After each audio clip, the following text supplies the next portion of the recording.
Welcome to the Higher Ed Demand Gen podcast, helping higher education marketing leaders share knowledge about learning, strategies, and tactics that are relevant today. See what you can learn today by listening to one of our episodes. Hello, everyone. Welcome to the Higher Ed Demand Gen podcast, hosted by Concept 3D.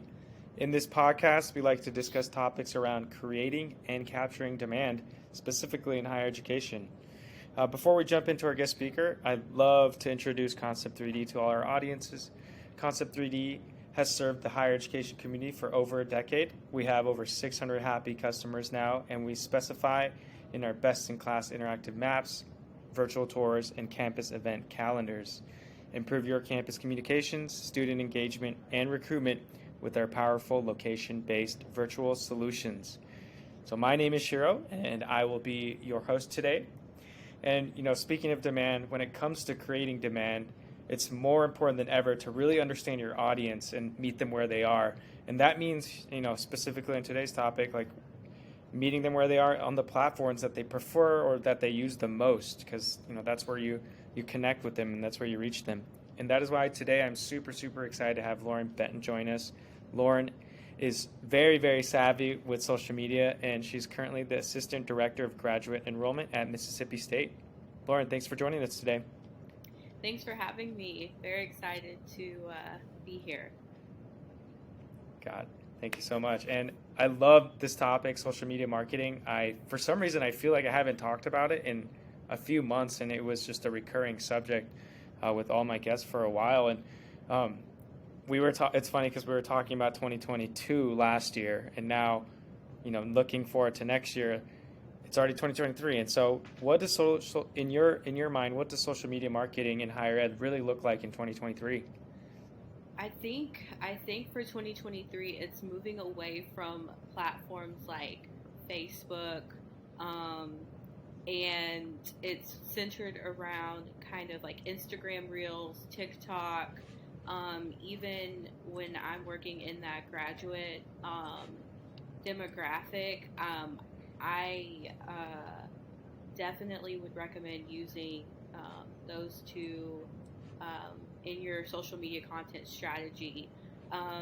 Last spring semester, I just stepped into this role, and it was when kind of Reels was kind of taking off, and I think I put together two quick reels. One was centered around our graduate doctoral, our doctoral graduate students, and they were graduating, and I was like, I asked them a piece of advice they would give to like future graduate students, and I think just with that reel alone, we reached 15,000 non-follower accounts on our Instagram, and I mean, the current account that I manage is probably roughly 1,300 followers.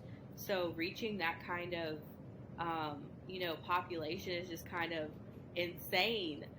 So I would definitely recommend using Reels and TikToks.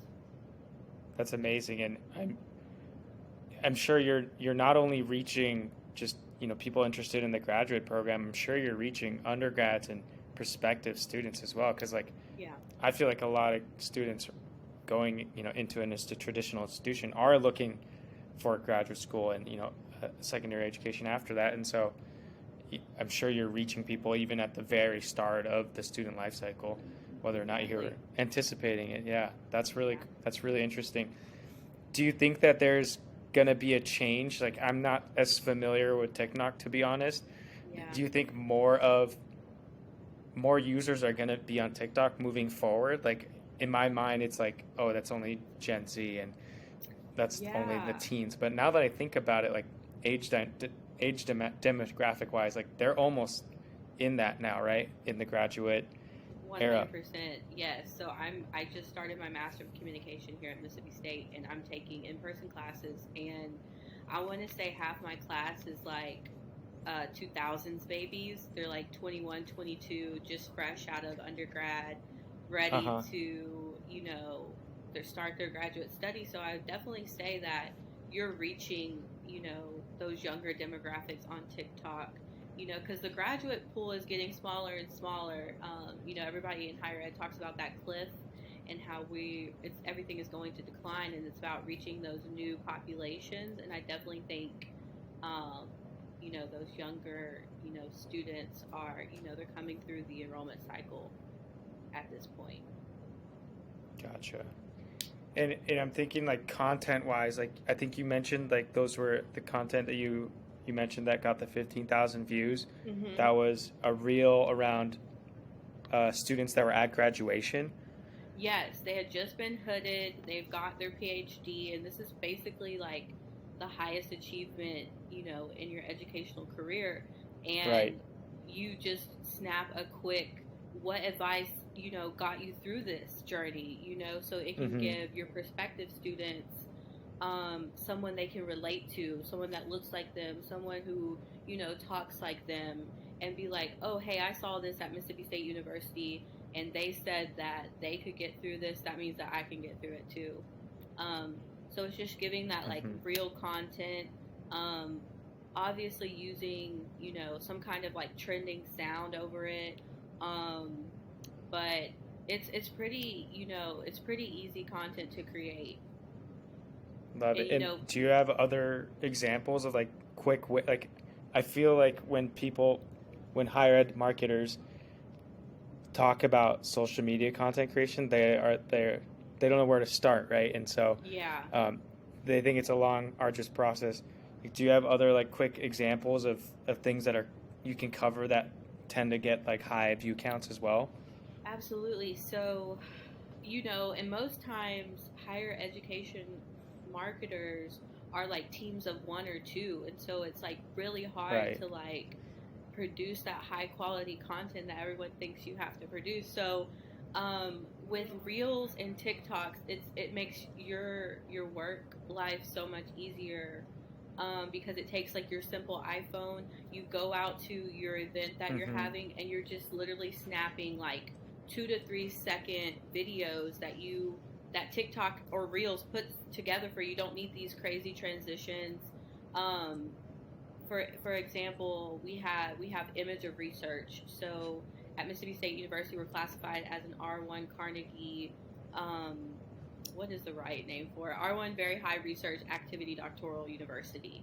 And so our graduate level events are centered around research and students presenting that research. So one of our events we have is Image of Research, and it's where students have to take a photo of their research that they're doing at the time and condense it down into this little blurb, and then we hang all of their photos up in an art gallery.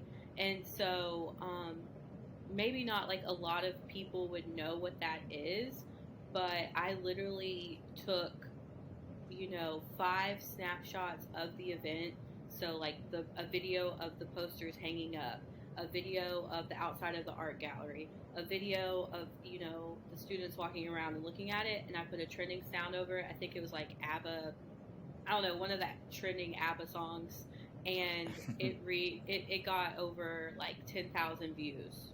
Wow. With like 600 likes, and I mean that's the kind of content that the algorithm wants. I don't know. Yeah. No, I love this idea. Like taking things that the students, like literally students in your school, have spent time in hard sweat probably working on, Yes. and just like going back to your thing of creating like real content, right? You don't have to Yeah. spend thousands of dollars on a shoot and get all the Yeah. high quality cameras. Like just keeping it real is one way you can develop content with a team of one, like you were mentioning. 100%. Gotcha. Love that. And I know one other topic we talked about relating to social media is LinkedIn. I reached out to you on LinkedIn, to see if you wanted to be a guest on this Yeah. podcast. Like, Yeah. how do you see LinkedIn playing into the future as a platform? I know people know the value more so maybe than TikTok for now, but like, where are you seeing it being used successfully from a student and institutional perspective? Yeah, so LinkedIn kind of used to be a place where you could only like find jobs. You would upload your resume and your cover letter, and very like formal and everything, but now it's turned into this place of, it's a content platform, content first platform. So you're seeing, LinkedIn influencers, you're seeing, community within LinkedIn now. So like as an admissions recruiter, I think it's really important that, you're on LinkedIn, you're finding these prospective students, especially those, for me, in the graduate student space, you're finding the career changer, you're finding a person who maybe is looking for advancement in their workplace, or, that salary bump, or you're looking for someone who's straight out of undergrad. I don't know if I just said this, but somebody who's straight out of undergrad who's looking for a job or may not be finding a job and could potentially just go to grad school and, kind of level up in that perspective. So, just from a graduate admissions recruiter standpoint, it's definitely important for you to be there in that space. Got it. And how about from maybe like the institutional perspective? Was that more like the student perspective? Yeah, that's kind of like a student Uh-huh. perspective. And an institutional perspective, I would say, it's a good place to put, it's a place where students are looking for, their next step. Prospective students are looking for their next step. So just making sure you're putting content out there that's diverse, that shows the university, benefits. Like, it's at this point, it's what you can do for the student, not what the student can like do for you. Right. So yeah, that's what I would say about that. I love what you said about what you can do for the student. Like that connects a lot of dots to a lot of conversations I'm having now around, focusing on outcomes, speaking about ROI openly. Is that something you can mold into like social media strategy? Like that's a new one I haven't really heard as much. Is that where like talking with alumni and graduates kind of ties together? Yeah, I would definitely say. Wait, what do you mean? What do you mean by that? Like I think you mentioned you created a reel around a doctorate graduate, and Yes. that was like you're focusing on the student and Yes. the outcome that they got, which is now their doctorate degree. And so Yes. Gotcha. Absolutely. So like students recruiting students, as much as you can put them forward facing into your social media strategy, that's what I want to do. Or that's what you should do. Or putting, a faculty member that's really ambitious about the research they're doing in their department and showing that off to maybe a prospective student that wants to get in on that research or could secure an assistantship through that faculty member. Just the opportunities are kind of endless there. Got it. I love that. I know this one topic I'm hearing a lot is around like creator versus influencer, and now like we're moving on to the world of creators. Like what are your thoughts on that? I'm just thinking about social media, and then like I'm thinking the word creator now, just because that's kind of what I hear a lot right now within marketing. Yeah, me too. It's so wild that you said that because I just launched this student influencer thing on Instagram. But honestly, what it is though, it's an influencer, but she's like a plant and soil science major, and like her work and her studies are very like rigorous and all these things, but she's like a content creator, and I found her on Instagram, and she was already creating this content of day in the life of the graduate student, all these things, and I'm like, I want her to do this for the grad school, like so it doesn't look like the institution is pushing content. It comes from, again, it always ties back to the student. User generated, user generated and co-created content love that. is definitely on the upward trend, I would say. And I like that better than influencer too, honestly. Yeah, I mean it's what more of the same, but it just puts an emphasis, I feel like, on the fact that they're like the creators of their own content Yeah, versus like they have a big following. That's it. Like exactly. they're Because putting an emphasis on their story building and their ability to create a, a story and a narrative behind whatever they're publishing or whatever they're standing for. right, and it's not, like you're saying, it's not so much the focus is no longer on following and likes. It's about, the community and, the story building and how they can Hmm. relate to that. I have two questions because I love how like tactical we're getting right now. Yeah. How did you find this person first Okay. off, and then like how do you plan on like incorporating Mississippi State into it? Like what is your strategy here? So I found this graduate student. I do a lot of social listening, aka lurking, aka being weird and creepy. But like you have to do this because you know it's kind of hard to find. It's just kind of hard to find, just Uh-huh. organically. So I just go in and search our branded hashtags as Mississippi State. So MS State, Hail State, Uh-huh. whatever that is, and I go and find those hashtags, and then I go and find the content that's associated with those hashtags, and that's how I found it. Her name is Atika, and she is a international graduate student, which our international students are so important to us because they make up a good chunk of our enrollment, and so she gives a really great perspective because she is out here creating content, um, centered around, oh, it costs this much to go get a haircut in America, and I'm gonna go get my haircut like this, and so it's like she's bringing in those like slice of life pieces that we can't, I can't speak to. Um, Right. so that's how I found her, and that's kind of like my strategy with her as well, is kind of like those slice of life pieces at a university at the graduate level that everyone can see. Oh, gotcha. Yeah, I mean, maybe this isn't the right word, but like to humanize the experience, like Yeah. give people a taste of what it might be like, and like I feel Hmm. like that's a really big step in life.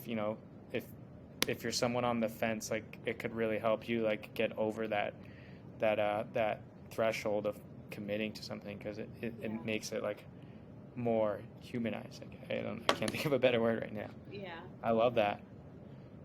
Gotcha. Lurking, though, I love that you called it. Lurking. That's the official word. Yeah. I I try. do a I lot of say lurking too. right. I try to say like the industry term social listening, but really it's just you're just out here lurking to find Yep, students, to find the community. Yep. Yep. right. I tried to lurk on Reddit for higher ed marketing topics. Okay. Could not find anything. It's very hard. And then I luckily Yeah. found some other communities like High Ed Web Social on Facebook. Oh yes, I love them. Oh my gosh. It's just really good. And I literally found like when you said the trending songs, like this one person uploads the top trending TikTok, Yes. Instagram Reel songs of the week every I think every Monday. For It's insane. free. And he just For does it. free. Yeah. I know. Yeah. Did I send you It's that amazing link? resource. I can't remember. I don't But know. yeah, I found this link and I was like, this is amazing. And like, if I was a creator, like, this is such a good resource. And it just shows like there is community. You just have to find out where they hang out. Like, that's a really good example of one. Yeah, absolutely. Well, Lauren, I really love this topic today. Thank you so much for all your insight and getting super tactical with what you're doing to really amplify the social media marketing strategy at your school. I was wondering where our listeners could connect with you outside of this podcast. Yeah, so they can find me on LinkedIn. I'm Lauren Michelle Benton. And then if you want to follow, the accounts I manage, it's at MS State Grads, across the board, Instagram, Facebook, LinkedIn, all the things. So, yeah. Love it. Thank you so much for joining us today. And to our audience, thank you so much for listening. Join us on the next one.